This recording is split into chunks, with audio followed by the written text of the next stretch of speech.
जय हिंद साथियों, नमस्कार। प्रेम से बोलिए जय मां सरस्वती। तो आइए शुरू करते हैं संगीत का एक प्रैक्टिस सेट। आने वाले सभी परीक्षाएं जिसमें संगीत से प्रश्न पूछे जाते हैं, उन सभी परीक्षाओं के लिए यह वीडियो आपके लिए बहुत बहुत लाभकारी सिद्ध होगा। आइए, इसमें पहला प्रश्न पूछा गया है, मैहर बैंड के संस्थापक कौन थे? मैहर बैंड के संस्थापक कौन है? तो सही उत्तर हो जाएगा अलाउद्दीन। ठीक है जी।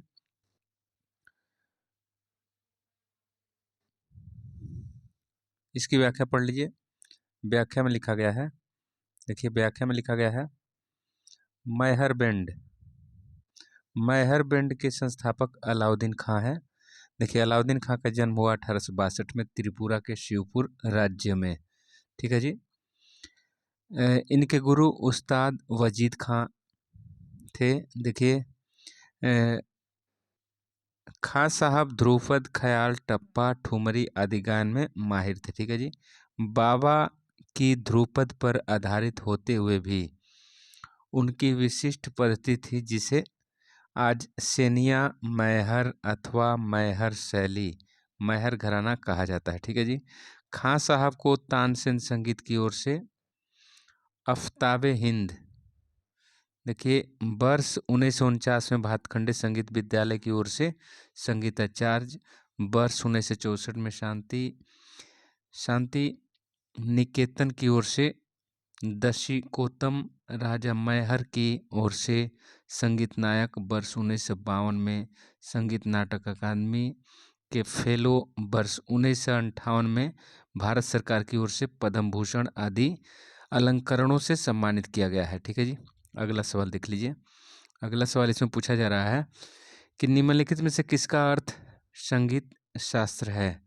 संगीत शास्त्र किसका अर्थ है? तो सही उत्तर हो जाएगा आपका, देखिए, संगीत से संबंधित ऐतिहासिक एवं सैद्धांतिक अन्वेषण को संगीत शास्त्र कहा जाता है। ठीक है जी।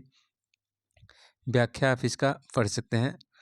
देखिए, अगला सवाल कथन और कारण दिया गया है। तो कथन और कारण में कथन, देखिए स्टेटमेंट दिया गया है कि आनंद की उत्पत्ति उस उत्सव से बताई गई है जिसे उपनिषदों में रस कहा गया है। ठीक है जी। तो कारण इसका दिया गया है, कारण दिया गया है कि सभी प्राणी लोकोत्तर रस का आनंद लेते हैं, जो सभी आनंद का स्रोत है। ठीक है जी। तो इसका देखिए कथन तो इसका गलत है, लेकिन कारण इसका सही है। ठीक है जी। आप इसकी व्याख्या पढ़ लीजिए। देखिए, 44 नंबर सवाल पूछा जा रहा है कि लता मंगेशकर ने किस गाने से हिंदी पार्श्व गायकी की शुरुआत की? ठीक है जी। किस गाना से हिंदी पार्श्व गायकी की शुरुआत लता मंगेशकर जी ने किया था? तो सही उत्तर हो जाएगा पा लागू कर जोरी रे श्याम। ठीक है जी। पा लागू कर जोरी रे श्याम। ठीक है जी। इसकी व्याख्या देखिए, लता मंगेशकर ने पा लागू कर जोरी रे श्याम से हिंदी पार्श्व गायकी की शुरुआत की। अगला सवाल पूछा जा रहा है कि डॉक्टर एपीजे अब्दुल कलाम क्या बजाते थे? तो सही उत्तर हो जाएगा आपका वीणा। ठीक है जी। बीड़ा बजाते थे एपीजे अब्दुल कलाम। और इनके बारे में आप देखिए व्याख्या में पढ़ते हैं। डॉक्टर एपीजे अब्दुल कलाम बीड़ा वाद्य बजाया करते थे। ठीक है जी। बीड़ा प्राचीन तथा मध्यकालीन संस्कृत साहित्यों में बीड़ा शब्द का प्रयोग गत, तत् या तंतुवाद के लिए किया जाता है। संगीत में बीड़ा के दो रूप पाए जाते हैं। पहला उत्तर भारतीय बीड़ा, दूसरा दक्षिण भारतीय बीड़ा, दक्षिणात्य बीड़ा। ठीक है जी। प्रथम को रुद्र बीड़ा तथा ब्राह्मण बीड़ा भी कहा जाता है। बीड़ा बांस या आबनूस की लकड़ी से बनी होती है। इसके दंड की लंबाई 3 फीट होती है। इसमें प्रायः 2 तुम्बे लगे होते हैं। ठीक है जी। इस पर पीतल के 22 से 24 तक पर्दे लगाए जाते हैं, जो सुंदरी या सारिका कहा जाता है। इसमें 4 मुख्य तार लगे रहते हैं, जो मंद्र मध्यम, मंद्र षडज, मंद्र पंचम, मंद्र गंधार में मिलाए जाते हैं। ठीक है जी। अगला सवाल आपसे पूछा जा रहा है। अगला सवाल देखिए। अगला सवाल इसमें है, दूरदर्शन के आरंभिक थीम म्यूजिक की रचना किसने की थी? ठीक है जी, सही उत्तर हो जाएगा पंडित रविशंकर। दूरदर्शन के आरंभिक थीम म्यूजिक की रचना पंडित रविशंकर ने किया।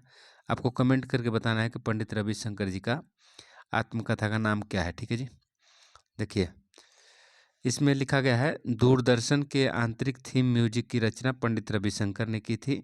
पंडित रविशंकर का जन्म 7 अप्रैल 1920 को बंगाली ब्राह्मण परिवार में हुआ था। इनके गुरु अलाउद्दीन खां थे।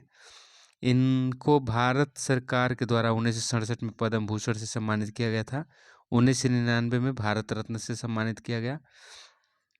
और देखिए 2001 में ब्रिटेन की ओर से नाइटहुड तथा 2002 में उन्हें तीसरी बार ग्रैमी अवार्ड से सम्मानित किया गया था। ठीक है जी, अगला सवाल देख लीजिए। अगला सवाल आपसे पूछा जा रहा है। अगला सवाल इसमें पूछ रहे हैं कि देखिए एक तरफ है संगीतज्ञ हैं और दूसरी तरफ है वाद्य यंत्र। ठीक है जी, दूसरी तरफ है वाद्य यंत्र।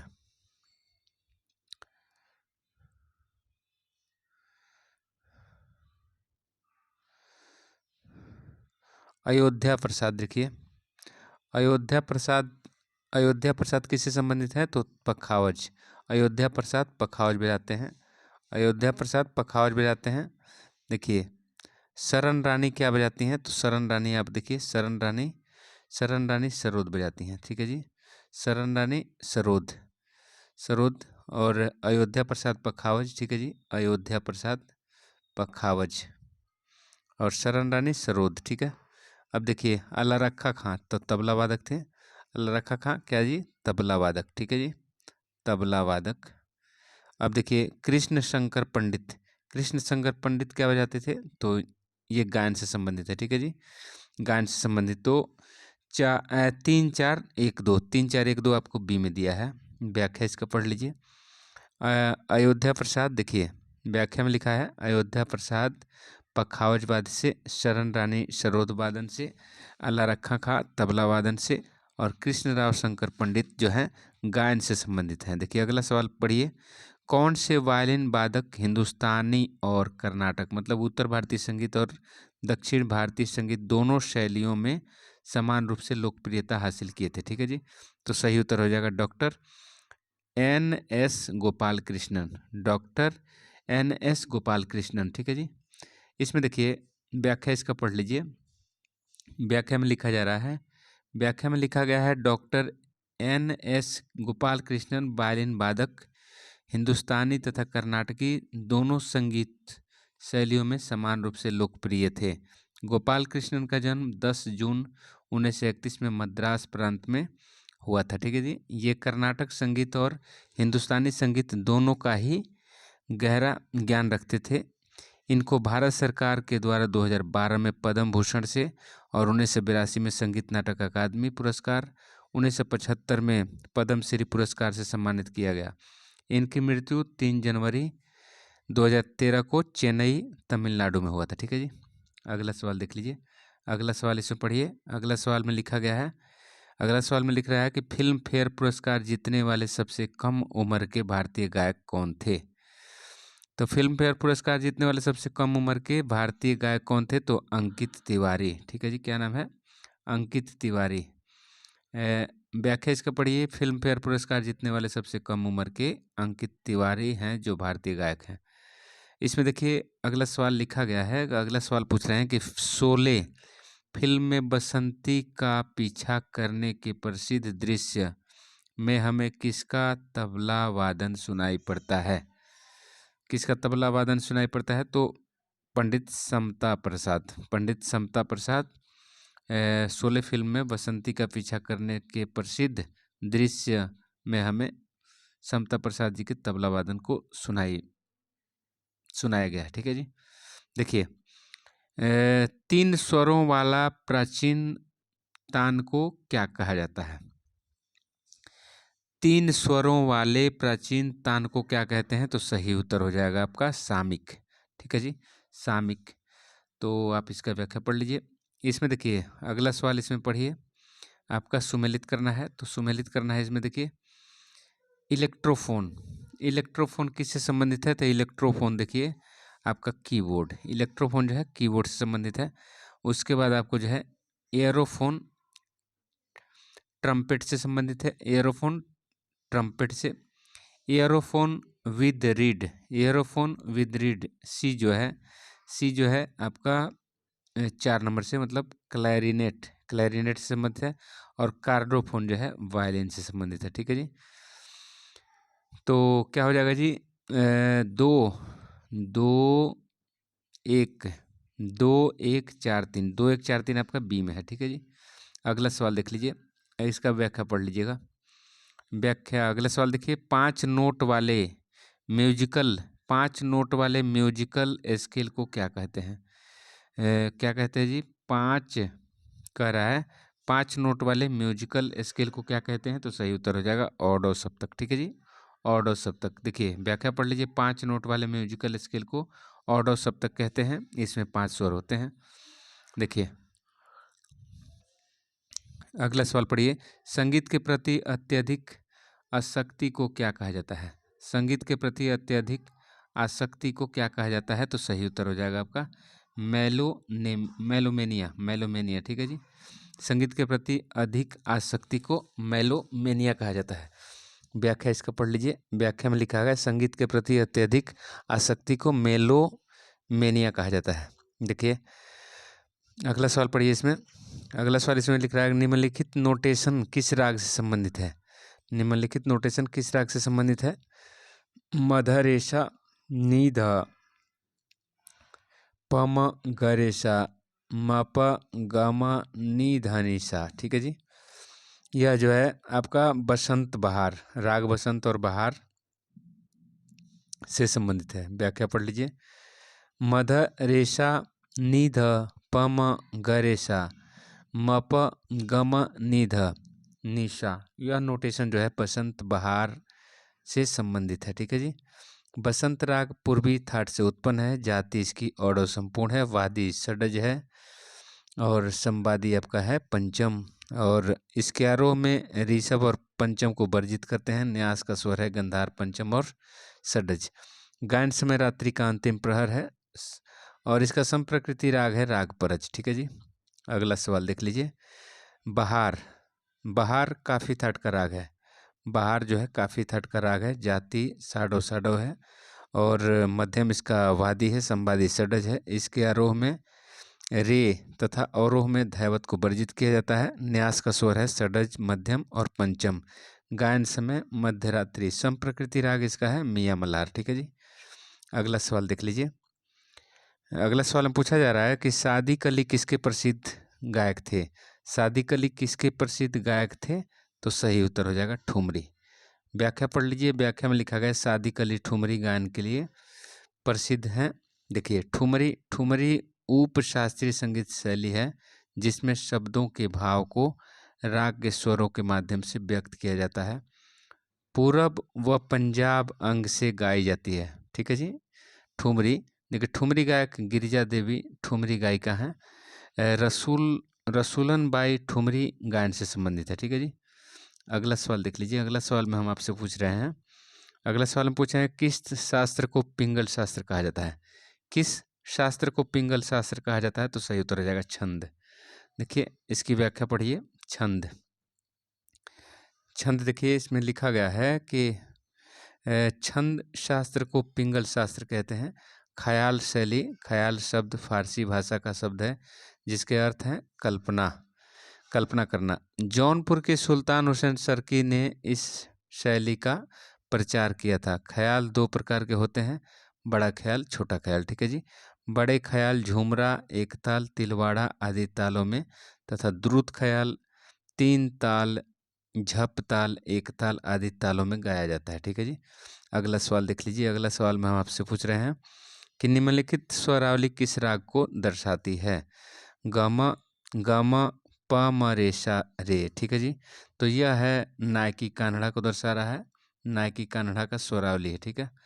इसके व्याख्या में पढ़िए तो गम प म रेशा रे, यह स्वर नायकी कान्हड़ा का है, ठीक है जी। नायकी कान्हड़ा का है। नायकी कान्हड़ा देखिए काफी थाट का राग है। वादी मध्यम में, संवादी षडज है। इसकी जाति साडो साडो है। गायन समय रात्रि का दूसरा पहर है।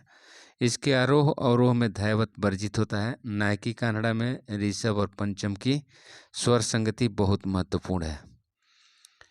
अगला सवाल देख लीजिए। अगले सवाल में हम आपसे पूछ रहे हैं, अगले सवाल में कि रागों का समय सिद्धांत का उल्लेख किस पुस्तक में मिलता है। रागों का समय सिद्धांत किस पुस्तक में मिलता है, तो सही उत्तर हो जाएगा आपका संगीत मकरंद। संगीत मकरंद, देखिए इसमें व्याख्या पढ़िए। लिखा गया है कि रागों का समय सिद्धांत संगीत मकरंद ग्रंथ में बताया गया है। संगीत मकरंद यह ग्रंथ 8वीं शताब्दी में रची गई नारद जी के द्वारा, ठीक है। इस ग्रंथ में नाद, श्रुति, स्वर, ग्राम, जाति आदि के साथ साथ राग वर्गीकरण पर भी चर्चा की गई है। राग वर्गीकरण में लिंग के अनुसार, ऋतु के अनुसार, रस के अनुसार तथा प्रकृति के अनुसार राग वर्गीकरण की पद्धतियां शामिल की गई है। 19 अलंकारों, बीड़ा के 18 भेद, बाद वर्गीकरण जैसे नखज, वायुज, चर्मज, लोहज, शरीरज का वर्णन इसमें किया गया है, ठीक है। अगला सवाल देख लीजिए। अगला सवाल में हम आपसे पूछ रहे हैं कि कौन सी संगीत शास्त्रीय पुस्तकें बंगाल में लिखी गई। बंगाल में लिखी गई बताइए, तो सही उत्तर हो जाएगा आपका। इसका कूट देख लीजिए कौन कौन लिखी गई, तो कूट में सही उत्तर हो जाएगा आपका। कूट में सही उत्तर हो जाएगा, देखिए कूट में सही उत्तर हो जाएगा आपका। बंगाल में आपका भक्ति रत्नाकर लिखा गया, उसके बाद संगीत राज लिखा गया। व्याख्या पढ़ लीजिए। व्याख्या में लिख रहे हैं कि भक्ति रत्नाकर और गीत चंद्रोदय संगीत शास्त्रीय पुस्तकें बंगाल में लिखी गई, ठीक है जी। अगला सवाल देख लीजिए। अगला सवाल में हम आपसे पूछ रहे हैं कि अब्बासुद्दीन का नाम किस संगीत वाद्य से जुड़ा है। अब्बासुद्दीन का नाम, मतलब अब्बासुद्दीन कौन सा वाद्य यंत्र बजाते थे, तो लोकगीत, मतलब संगीत के क्षेत्र में लोकगीत से संबंधित है अब्बासुद्दीन, ठीक है जी। अगला सवाल देख लीजिए। अगला सवाल में आपसे पूछ रहे हैं कि बेमेल को चुनिए, इसमें अलग कौन है, तो गायकी, अनुष्टुप और बृहति और चाचर, तो इसमें अलग है चाचर, ठीक है जी। चाचर इसमें क्या है, बेमेल है, आपको याद रखना है। देखिए अगला सवाल हम आपसे पूछ रहे हैं। अगला सवाल में देखिए, अगला सवाल में पूछा गया है कि कौन से लोकगीत धार्मिक लोकगीत नहीं है। धार्मिक लोकगीत कौन नहीं है, तो सही उत्तर हो जाएगा आपका धार्मिक गीत टुसु नहीं है, उसके बाद आपको गंभीरा नहीं है, जबकि मारफती और धमाइल ये धार्मिक गीत है, ठीक है। व्याख्या इसका पढ़ लीजिए। व्याख्या में लिख रहे हैं धमाइल और टुसु लोकगीत धार्मिक लोकगीत नहीं है, ठीक है जी।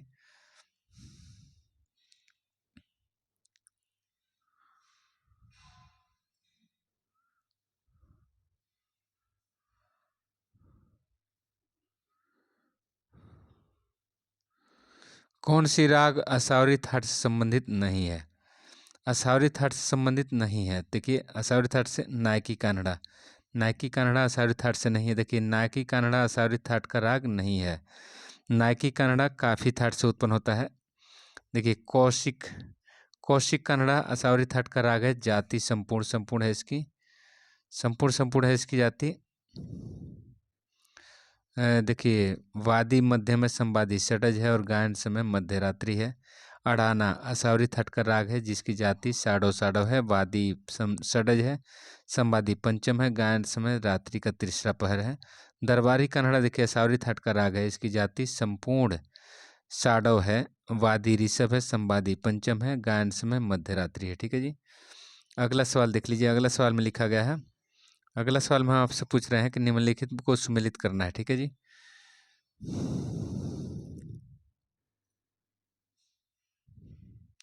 पृथुला क्या है, तो पृथुला एक गीत है। पृथुला क्या है जी, एक तरह का गीत है, ठीक है। पृथुला एक तरह का गीत है। देखिए उसके बाद आपको पृथुला गीत है। अपेक्षिका क्या है, पृथुला गीत है। अपेक्षिका क्या है जी, अपेक्षिका एक तरह का ध्रुवा है। फंदादार या दशावती, फंदादार क्या है जी, फंदादार क्या है, फंदादार क्या है, एक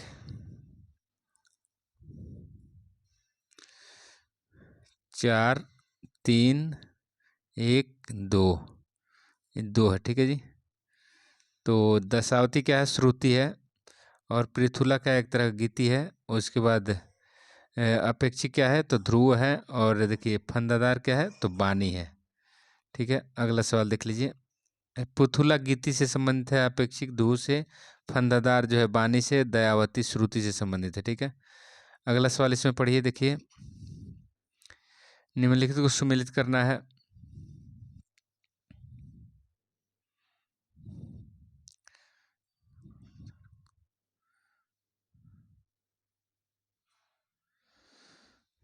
इसका 4, 1, 2, 3 देखिए। तो जब छोड़ चली लखनऊ नगरी, तो यह अख्तर पिया मतलब अवध के अंतिम नवाब कौन थे? वाजिद अली शाह। ठीक है जी। तो जब छोड़ चली लखनऊ नगरी, तो ये ठुमरी है वाजिद अली शाह का, उनको अख्तर पिया कहा जाता था। ओ मियाँ बेजाने वाले, ओ मियाँ बेजाने वाले, तो क्या होगा जी? सोरी मियाँ, सोरी मियाँ का टप्पा है। ठीक है जी। सारे जहाँ से अच्छा, सारे जहाँ से अच्छा, तो ये इकबाल जी का है। उसके बाद पायो जी मैंने राम रतन धन पायो, मीराबाई का भजन है। ठीक है जी। तो 4, 1, 2, 3 इसका सही उत्तर हो जाएगा। अगला सवाल देख लीजिए, अगला सवाल इसमें पढ़िए। अगला सवाल लिख रहे हैं, निम्नलिखित को सुमेलित करिए। तो निम्नलिखित को सुमेलित करना है आपको, तो इसका सही उत्तर हो जाएगा 4, 3, 2, 1। 4, 3, 2, 1 देखिए, 4, 3, 2, 1, 4, 3, 2, 1, 4, 3, 2, 1 देखिए। बिदारी क्या है तो पद का भाग है बिदारी। ठीक है जी। और 3 बारहमासी क्या है तो एक प्रकार का लोकगीत है, एक प्रकार का लोकगीत है। वसूली क्या है तो एक प्रकार की बांसुरी है। और बाज क्या है तो वादन की शैली है। ठीक है जी, वादन की शैली। तो 4, 3, 2, 1, 4, 3, 2, 1 ठीक है। इसकी व्याख्या आप पढ़ लीजिएगा, व्याख्या पढ़ लीजिए। इसको देखिए, बेमेल को चुनना है 68 नंबर। तो बेमेल कौन है इसमें? तिरिप आंदोलित कंपित, ये एक समूह का है। और कुमुदवती ये विषम है। ठीक है जी, कुमुदवती विषम है। तिरिप आंदोलित कंपित नामक, देखिए तिरिप आंदोलित कंपित ये सभी गमक के प्रकार हैं, जबकि कुमुदवती 22 श्रुतियों में से एक है। ठीक है, अगला सवाल देखिए, निम्नलिखित में कौन सा सारंगी वादिका है? तो सही उत्तर हो जाएगा अरुण नारायण कल्ले। अरुण नारायण कल्ले, इसकी व्याख्या पढ़ लीजिए। व्याख्या में लिख रहा है अरुण नारायण कल्ले, अरुण नारायण कल्ले सारंगी वादिका है। सारंगी वादक पंडित राम नारायण, इंद्रलाल, बुद्धू खां, संतोष मिश्र, साबरी खान, अरुण घोष, लक्ष्मण राव, पार्वतीकार, ये सभी क्या है तो आपको सारंगी वादक। अगला सवाल देखिए, ऐसा नोट जो न तो शार्प होता है और न ही फ्लैट, उसे क्या कहते हैं? तो सही उत्तर हो जाएगा नेचुरल नोट। ठीक है जी, इसकी व्याख्या पढ़ लीजिए। नेचुरल नोट ना तो शार्प होता है और ना ही फ्लैट।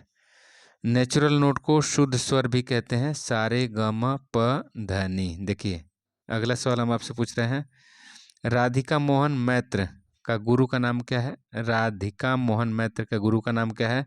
तो सही उत्तर हो जाएगा आपका आमिर खान। ठीक है जी, अगला इसकी व्याख्या को पढ़ लीजिए। राधिका मोहन मैत्र के गुरु का नाम क्या है? आमिर खान। राधिका मोहन का जन्म हुआ 1917 से 1981 के बीच, और बंगाल प्रांत में हुआ था इनका जन्म। ये सरोद वादन में निपुण थे। इनको संगीत नाटक अकादमी पुरस्कार 1971 में दिया गया। ठीक है, मान कुतूहल ग्रंथ के अनुवादक कौन थे? मान कुतूहल ग्रंथ के अनुवादक कौन थे जी? तो सही उत्तर हो जाएगा आपका फकीरुल्लाह, फकीरुल्लाह। ठीक है जी, इसमें व्याख्या पढ़ लीजिए। मान कुतूहल ग्रंथ का अनुवाद फकीरुल्लाह ने किया।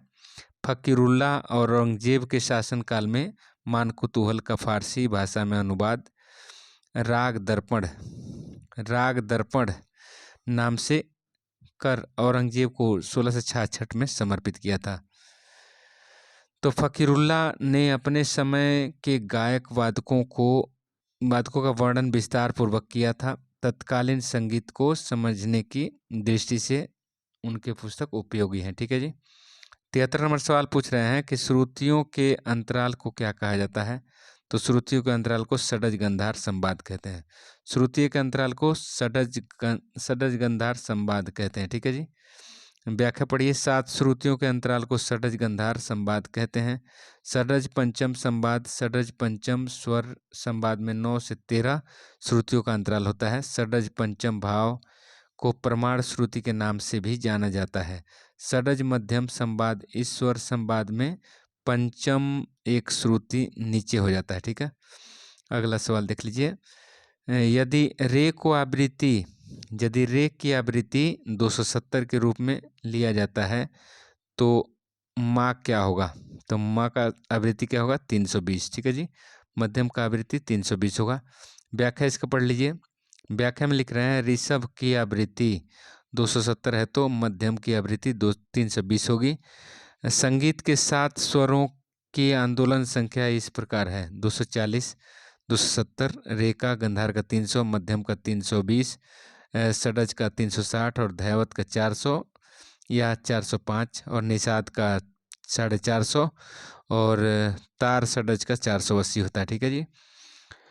7 मात्राओं वाली लय को 4 मात्राओं वाली लय में समाविष्ट करने को क्या कहा जाता है? तो बियाड़ लयकारी कहेंगे, बियाड़ लयकारी। ठीक है जी, बियाड़ लयकारी 7 मात्रा को 4 मात्रा में बोलना। 7 मात्रा वाली लय को यदि 4 मात्रा की लय में समाविष्ट किया जाए तो उसको बियाड़ लय कहते हैं। बियाड़ लय, यह लय 2.25 गुण मतलब 1.3/4 का होती है। हर मात्रा में 2.25 मात्राएं आती हैं। 4 मात्राओं में 7 मात्राएं ली जाती है। ठीक है जी, कुआड़ लयकारी सावा गुण बोलते हैं इसको। इसमें हर मात्रा में 5-5 मात्राएं ली जाती है। ठीक है जी, अर्थात कुआड़ लय में 4 मात्राओं में 5 मात्राएं आती है। तो आज की वीडियो में इतना ही, अगले वीडियो में फिर मिलते हैं। तब तक के लिए जय हिंद, जय भारत। चैनल को लाइक करिए, सब्सक्राइब करिए, मित्रों में शेयर करिए। जय हिंद।